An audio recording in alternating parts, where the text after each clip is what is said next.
Hi guys, welcome back to a new episode of Tech Infosys. Today in this video, I'm going to show you how you can delete a chat history on your Emos account.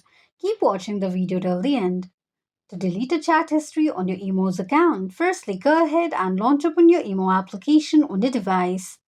Select or choose a chat whose chat history you'd like to delete and tap on it. Once you open your chat, tap on three dots at the top right corner of the screen. From the displayed option, click on Delete Chat History option.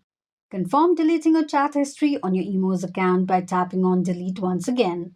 This is how you can delete a chat history on your Emos account quickly and easily just in few steps. If you have any thoughts or queries, let us know in the comments section.